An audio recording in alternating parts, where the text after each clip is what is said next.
KSRTCയിൽ സ്ത്രീകൾക്ക് സൗജന്യ യാത്ര നൽകുന്നതിലൂടെ ശമ്പളമോ പെൻഷനോ മുടങ്ങില്ല എന്ന് ഗതാഗത മന്ത്രി CP ജോൺ.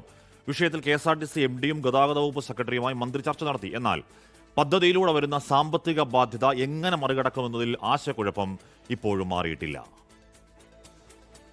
പുതിയ UDF സർക്കാരിന് മുന്നിലുള്ളത് പ്രഖ്യാപിച്ച വാഗ്ദാനം നടപ്പിലാക്കുകയെന്ന വലിയ വെല്ലുവിളിയാണ്.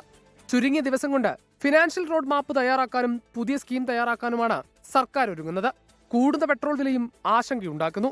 എന്നാൽ ശമ്പളവും പെൻഷനും മുടങ്ങില്ലെന്നും വിഷയത്തിൽ സർക്കാരിന് വ്യക്തമായ പ്ലാൻ ഉണ്ടെന്നും ഗതാഗത വകുപ്പ് മന്ത്രി CP ജോൺ. ജീവനക്കാരുടെ ശമ്പളവും പെൻഷനുമായിട്ട് ഈ യാത്രയ്ക്ക് യാതൊരു സാമ്പത്തികമായ ബന്ധവും ഇല്ല. അത് ഗവൺമെന്റിന്റെ പ്രോഗ്രാം KSRTC കൂടെ നടപ്പാക്കുന്നത്. ആശങ്ക വേണ്ട, 1-ാം തീയതി ശമ്പളം കിട്ടും. സംസ്ഥാനത്ത് കൂടുതലും KSRTC സർവീസുകൾ നടത്തുന്നത് തെക്കൻ കേരളത്തിലാണ്. വടക്കൻ കേരളത്തിലേക്ക് KSRTC സർവീസുകളുടെ എണ്ണത്തിൽ കുറവുണ്ട്.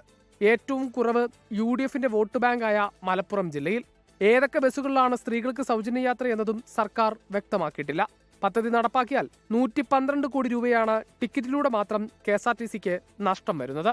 24 തിരുവനന്തപുരം.